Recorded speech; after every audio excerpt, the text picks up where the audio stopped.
par rapport ak résultat provisoire yi nga xam ne élection législative yi nga xam ne mooy commission nationale bu recensement des votes fësal na ko jeudi 4 août jox Benno Bokk Yaakaar 82 sièges Yewwi l'intercoalition Yewwi Askan Wi ñoom ñu am 80 sièges ñeneen ñi Aar Sénégal Bokk Gis Gis ak les serviteurs bu Pape Djibril Fall ku nekk am benn siège professeur nga def si benn lecture. waaw Benno dafa sàccaat encore donc seulement nag ils ont tellement travaillé l'opinion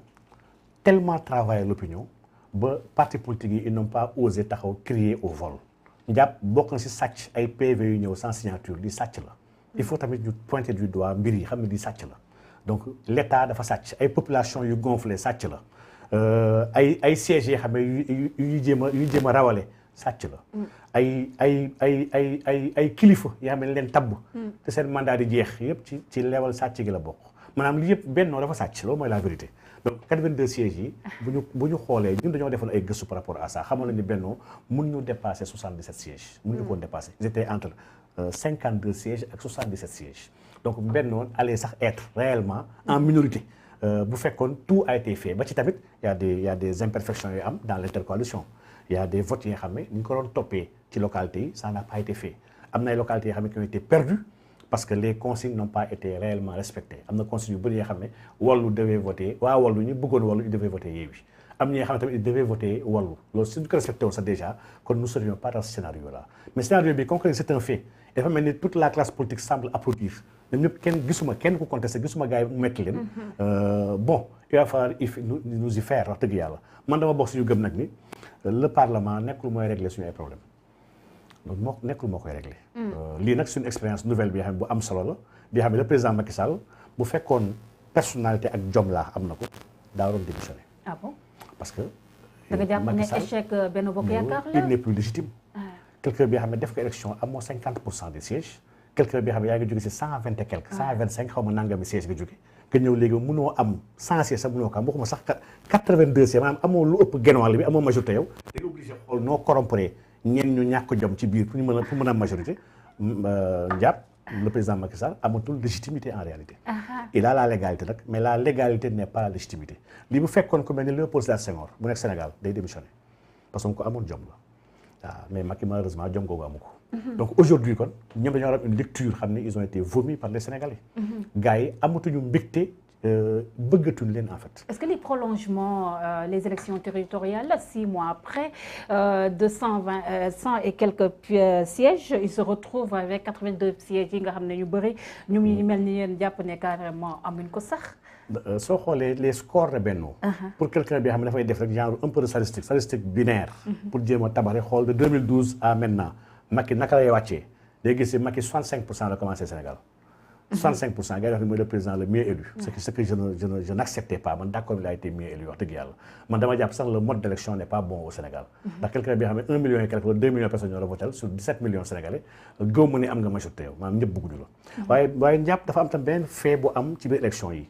muy l'abstention. am ñu bëri ñi xam ne ñoo bañ a voté.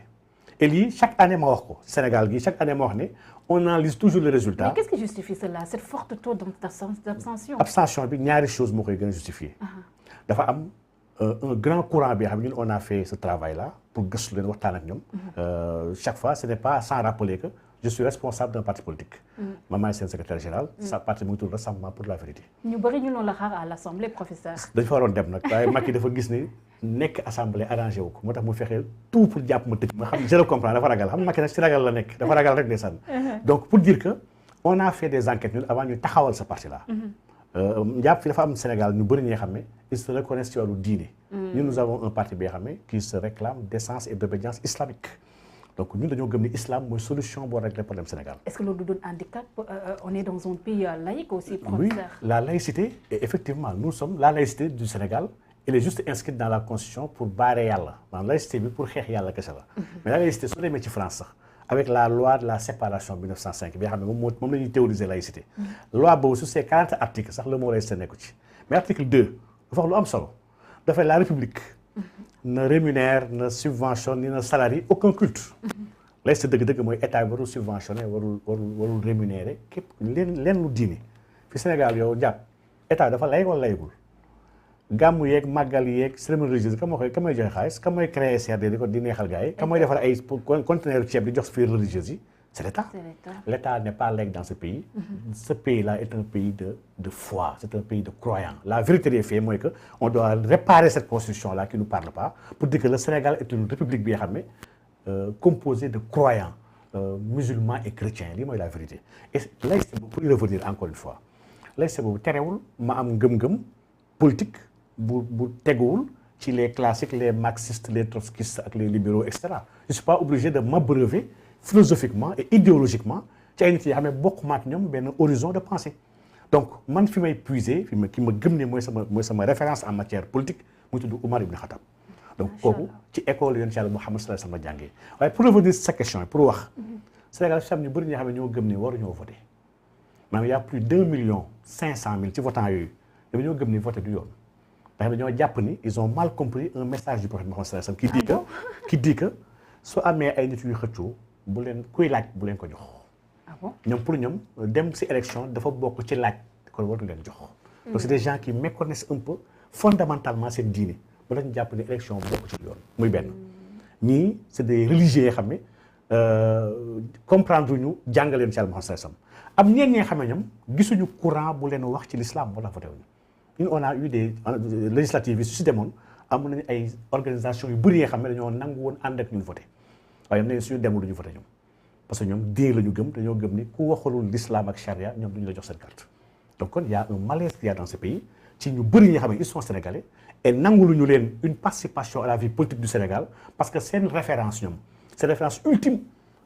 joxuñu ko gëdd te may ñu ko mu exprimer dans ce pays may wax nag ni on peut pas régler le problème du Sénégal en ignorant jàngale yoon ci Yàlla Muhammad ak jàngale yoon ci Yàlla Insa ndax ñaar ñi seen njaboot ñoo fi nekk jàngale yoon ci Yàlla Muhammad nag dafa mat ndax l'islam a une dimension politique chaque fois ma rappelé ni le président Macky Sall ay kilifaam ils ont une aversion maanaam ils ont une peur bleue de l'islam politique gars yi ragal ñu koy julli ragal ñu ay jumaa yu tabax ragal ñu gars yi zikr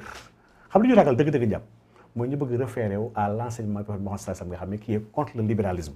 qui est contre ce système aujourd'hui capitaliste bi nga xam ne basé sur le jeu sur le riba ñu wax l'usure système bi dañu bañ kenn jéem ko dojjiti te ñun nag système bi lañu jël décision bu ko dijiti incha allah rabbi donc kon abstention bi on va y travailler fii nag élection yi di ñëw on va essayer d'expliquer à ces gens là que islam dafa nangu ñi tànn et tànn dañoo am responsabilité ci tànn dañoo war a tànn ñi nga xam ne ñu war a véhiculer seen ay bëgg-bëgg et ñun dañoo pare véhiculer seen ay bëgg-bëgg fépp fi nga xam ne dañu fay dogalee muy benn waaye amul foofu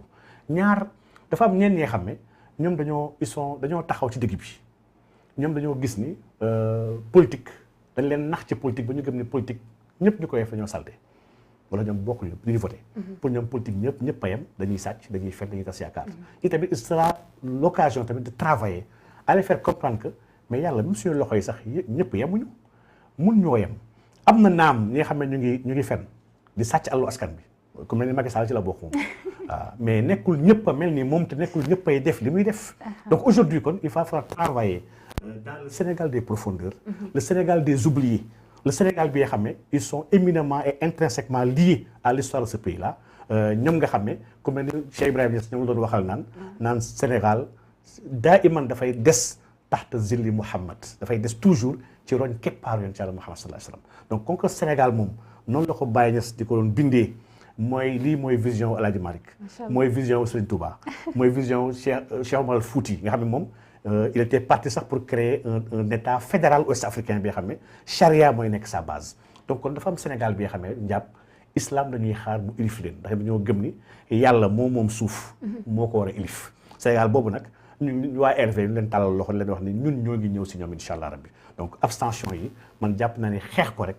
mooy faire participer le maximum de personnes et soba dina am une meilleure expression de la démocratie encore que sax njàpp man dama gëm ni aujourd'hui élection yi ni muy demee est-ce que sax am na représentativité bu doy par exemple damay jox exemple bu ndaw da ngay gis un Sénégal de 17 millions d'habitants 6 millions d'inscrits ci 6 millions yi mu am 3 millions yu abstenir mu des 3 millions ñoo voté ci 3 millions yi kenn am ci 1 million 500 même pas 10% ñu wax ni kii il est légitime est-il légitime am représentativité sax man de 10% lay remettre en question en fait dans le système de vote actuel système sax de vote bi voté système bi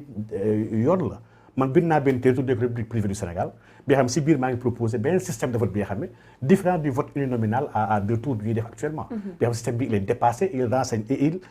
permet pas sax une meilleure expression des besoins. nit ki di nga bëgg dara di nga bëgg kenn bëgg keneen.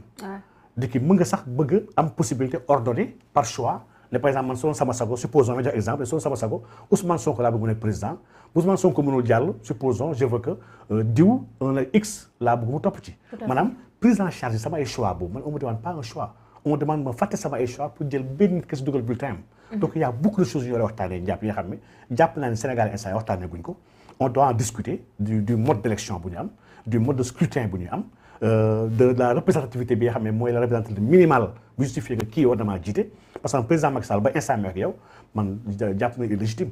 il n'est pas légitime. Tout à fait mais professeur Benno en quête de majorité voilà xel yëpp dem si ku mel ni comme Pape Diop. parce que gis nga émission bi mu